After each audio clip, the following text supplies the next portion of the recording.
In this video, we're going to be tackling the problem, I want to be more strategic as a designer, but I don't know what that actually means or how to start. Welcome back to The Real Work. I'm Luke Van Zale, a UX design manager, and this series is all about getting to the core problems that designers are facing and nurturing our design thinking. There's no question that designers are being expected and asked to do way more than we used to.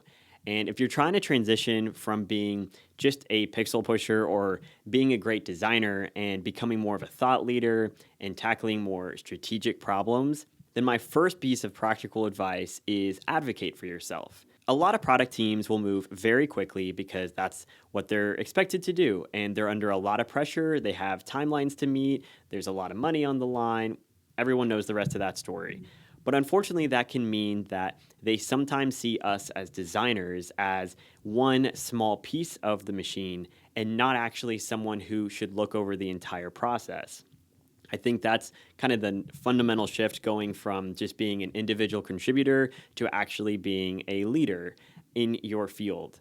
So as a designer trying to become more strategic, you have to advocate for yourself to be in the room and be in those meetings first and foremost. Because if you're not in the room and you don't really have the full context of the problem you're trying to solve, then you're only ever going to be limited by the context people are giving you. And honestly, it's not their job to give you all that context. Some people are fantastic with it. I've worked with some incredible product managers who could honestly just fill me in after the meeting and we would do really great work together.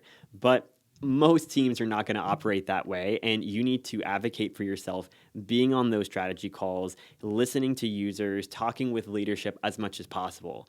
Now, if you're just a junior designer, you're just getting started, then you could ask your design manager or whoever might be, a few years ahead of you if you could shadow them. Just be invited into calls where appropriate and just listen in. I've learned so much when I was first getting started, watching design managers, design leads, design directors just simply talk to other stakeholders. Really, there's no shortcut to learning strategy. So the more experience you can get by just being around other product teams, learning other personas, learning how different constraints affect your project. I mean, there's so much that goes into building a product, and there's so much that goes into managing, sentiment and stakeholders and leadership that just being exposed to that, you'll really learn so much. And over time, you'll build your confidence enough to start raising your hand in meetings and asking questions. And so the more of those opportunities you can take on, the faster you'll get there. The second thing I would say is challenge assumptions ruthlessly. So pretty much no matter what product team you're in, you should always ask yourself and ask the team, what is the actual problem we're trying to solve? Users are pretty notorious for not being able to diagnose the problem, or at least not being able to diagnose the solution they need. That is our job as product designers. So when your team's trying to solve for a pain point that your users have, or maybe you're launching a new feature, you should always be asking, what is the value for the user? I'd say the number one problem I've dealt with in my design career is working with teams that are trying to architect the perfect solution for a problem no one cares about. The more you can think like your users, the less ambiguous, unproductive situations you'll find yourself in. And this is not a static, hard, fast rule.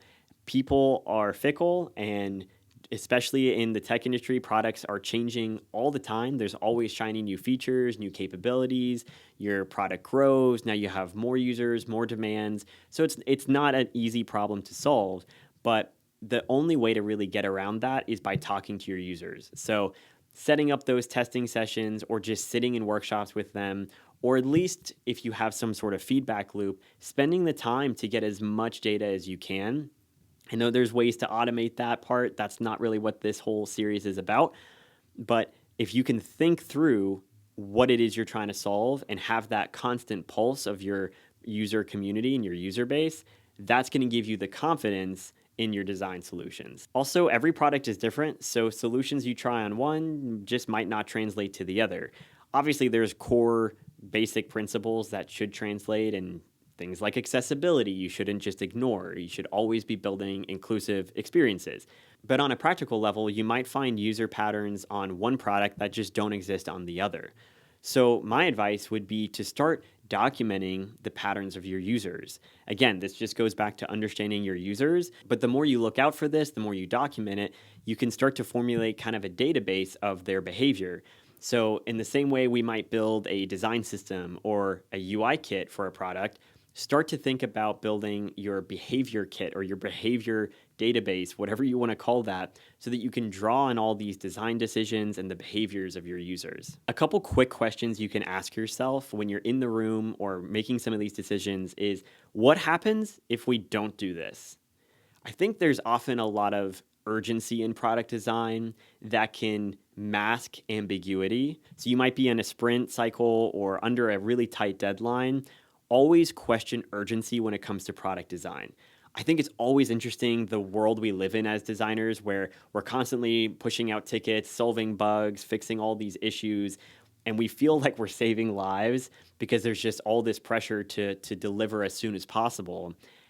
But think about as an end user of any product you use, whether you have an iPhone or an Android or a MacBook, or pick any kind of product or app. It's cool seeing once a year when we get updates or whenever we get software updates for an iPhone. But most people, unless you're very techie or nerdy, are actually going to care. Like, no one really reads release notes. Unless you're in the industry or you were on the product team, no one really reads release notes. So I think that's a healthy perspective to draw on, because that's most of the time where your users are. So to sum up everything, I would say you need to shift from asking, how can I solve this problem?